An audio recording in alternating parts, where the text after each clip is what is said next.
Bonsoir à toutes et tous. Un mot en 2 phrases sur la rentrée scolaire qui a été marquée, comme vous le savez, par l'ouverture d'une nouvelle école qui vient illustrer l'investissement massif de la ville de Lille en direction des enfants.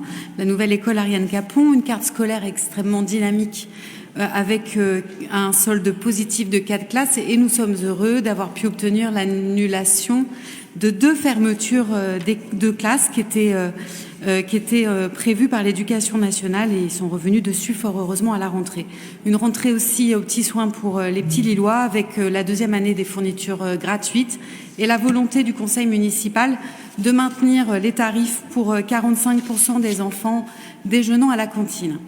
Le conseil municipal est, vous le savez, marqué par l'adoption de notre 4e projet éducatif global. C'est pour moi beaucoup de plaisir que de vous présenter très rapidement cette feuille de route majeure pour la ville de Lille. Vous savez que la ville de Lille fait de l'éducation des enfants une priorité depuis toujours. Nous avons fait partie des premières villes à nous doter d'un projet éducatif global en 2005. Cette feuille de route est fondamentale parce qu'elle, d'abord parce qu'elle est commune et c'est la première fois intégralement aux 3 villes de Lille, Lomme et d'Hellemmes, et aussi parce que loin d'un texte blabla qui additionnerait des belles phrases, c'est un document opérationnel, concret, qui, en déroulant des ambitions mais également des actions très concrètes, nous permet collectivement de faire en sorte que chaque enfant puisse développer ses potentiels, bénéficier d'un parcours éducatif de qualité et se construise en tant que citoyen dans un monde en transition. C'est une politique volontariste, ambitieuse, qui vise à faire en sorte que les déterminismes sociaux et culturels, que les inégalités ne se reproduisent pas dès la naissance, en nous mobilisant tous sur le territoire. Et la force de ce projet éducatif global 4 sera, je l'espère, de pouvoir s'appuyer sur une concertation large et riche de plus d'1 an. Je n'insisterai pas longuement dessus puisque j'en ai parlé lors de notre dernier conseil municipal. Nous avons effectivement mené un travail concerté très riche depuis depuis le printemps 2021, mobilisant tous les acteurs éducatifs, au premier rang desquels les parents bien sûr, mais aussi les enfants qui ont pu, dans chacune des 3 communes, contribuer à cette feuille de route volontariste et ambitieuse. Ce travail de concertation nous a permis tous ensemble, tous les élus des 3 villes, et je remercie sincèrement et profondément les services de la ville d'avoir piloté ce beau travail. Je pense bien sûr à Florence Magne, Emmanuel Nolvo et Céline Pruvot, mais aussi tous les directeurs de l'ensemble des directions de la ville, nous a permis d'identifier des points positifs et puis des points à approfondir. C'était l'intérêt de la concertation, voir ce que les Lillois retenaient comme point positif et puis ce qu'ils nous souhaitaient voir approfondir. Je le dis rapidement, les interventions sur tous les temps de l'enfant, ce qu'on appelle les plans d'agents municipaux, mais aussi le financement d'associations, que ce soit sur le temps scolaire ou sur le temps périscolaire, le programme cours d'école, la sécurisation des écoles, de leurs abords et le développement des mobilités actives, la place des enfants dans la ville font partie des sujets sur lesquels nous, les Lillois, identifient une intervention forte municipale. Ils attendent de nous qu'on communique mieux et qu'on informe mieux les familles et les enfants. Les acteurs éducatifs souhaitent également être plus soutenus et guiés, aidés, outillés, mieux coordonnés. Dans la suite de notre stratégie jeunesse, nous avons la volonté de mieux répondre aux besoins des adolescents et nous avons une forte demande des parents de mieux accompagner à l'aide aux devoirs, de mieux préparer l'entrée aussi en maternelle ou les transitions. Et enfin, la lutte contre le harcèlement est une priorité partagée par toutes et tous. 3 ambitions sont donc issues de cette concertation. Je le disais tout à l'heure, cette feuille de route n'est pas un document qui vise à rejoindre des étagères plus ou moins poussiérées, mais est un document opérationnel qui affirme fortement des ambitions, mais qui vise à faire en sorte que concrètement, ces ambitions se traduisent sur notre territoire par une mobilisation de toutes et tous autour d'actions que nous continuerons. Le PEG est fort d'actions historiques, mais aussi d'actions nouvelles. Alors, je ne vais pas toutes les déployer. Les élus ont eu la possibilité de travailler sur ce document depuis plus d'1 an et de le relire dernièrement. Mais pour ne cibler que quelques actions nouvelles, par exemple sur l'ambition 1, lutter contre les déterminismes et réduire les inégalités, c'est d'abord garantir la gratuité de l'enseignement, comme nous le faisons avec les fournitures scolaires gratuites à la rentrée. C'est aussi l'élargissement de l'aide à la licence, la lutte contre le non-recours, qui sera une des priorités d'Arnaud Deslandes dans le plan de lutte contre les exclusions. Poursuivre et renforcer l'inclusion de tous les enfants avec Sylviane Delacroix, c'est la rédaction future d'une charte commune de l'accueil des enfants en situation de handicap. Continuer à aider les enfants en difficulté, les élèves, les adolescents, soutenir les apprentissages, c'est, je le disais, l'engagement de généraliser l'aide aux devoirs après l'école, mais aussi de poursuivre avec Olivier Carremel notre travail sur le raccrochage.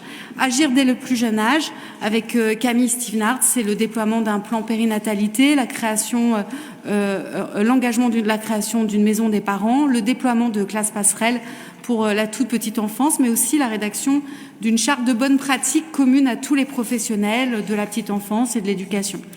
C'est aussi sur la base de tout le travail qu'on mène depuis des années, le fait de continuer de proposer à chaque enfant un parcours éducatif qui favorise son épanouissement, avec tous les élus fortement mobilisés là-dessus. Je pense bien sûr aux élus en charge de la culture, Marie-Pierre Bresson, Delphine Blas, mais également Valentin Martin, Joanne Gomis, en déployant nos plans, nos 6 plans historiques, de nouveaux plans comme le plan anglais avec Eddy Jacquemart, mais aussi en généralisant, en offrant la garantie pour chaque enfant de participer à une classe verte ou une classe découverte au cours de sa scolarité en élémentaire. Nous soutiendrons également davantage les familles en ouvrant fortement les portes à la fois de la consultation et des écoles.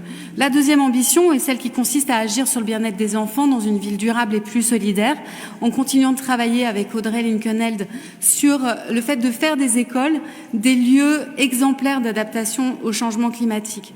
J'insisterai pas longuement dessus parce que vous connaissez notre engagement, d'abord pour la rénovation thermique des écoles, le fait de débitumer intégralement les cours d'école sur lesquels on intervient en renforçant leur végétalisation, le développement également de la lutte contre le gaspillage et puis d'actions novatrices d'un point de vue pédagogique comme l'école du dehors ou la crèche du dehors.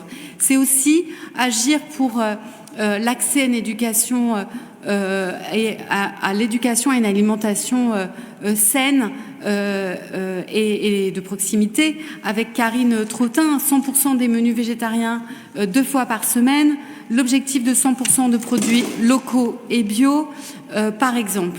Et puis, j'en parlais tout à l'heure, l'importance du sport santé. La lutte contre le harcèlement est également définie comme priorité, tout comme le sont dans ce projet éducatif global la lutte contre les discriminations et la lutte contre les stéréotypes dès la petite enfance au collège. La dernière priorité, et j'y tiens beaucoup, elle vient traduire une évolution qui est la nôtre sur le territoire lillois depuis 2017. Assurer la transition de la ville de Lille vers une ville à hauteur d'enfant. Une ville à hauteur d'enfant, c'est d'abord une ville qui, avec Sébastien Duhem, permet la consultation des enfants au travers du CME, du CLJ bien sûr, mais du budget participatif des 9 ans, pas uniquement sur les sujets qui les concernent, mais sur tous les sujets. Nous organisons aujourd'hui une participation citoyenne des enfants sur tous les sujets, y compris sur l'espace public, convaincus qu'une ville qui se met à leur hauteur, à la hauteur d'1 mètre ou d'un enfant de 10 ans, est une ville qui sait garantir l'inclusion de toutes et tous. Une ville, c'est une ville plus apaisée, plus adaptée aux enfants, une ville plus lente aussi. qui garantit, et c'est le cas d'un certain nombre de propositions, la construction de leur autonomie progressive dans la ville. Et pour cela, nous nous sommes dotés, et c'est la proposition que je vous fais dans ce projet éducatif global, d'un outil pour nous accompagner dans cette transformation, dans cette transition vers une ville à hauteur d'enfant. Cet outil, c'est celui d'un laboratoire, du premier laboratoire ville à hauteur d'enfant. Le sociologue Clément Rivière, et nous en sommes heureux, a accepté de le présider.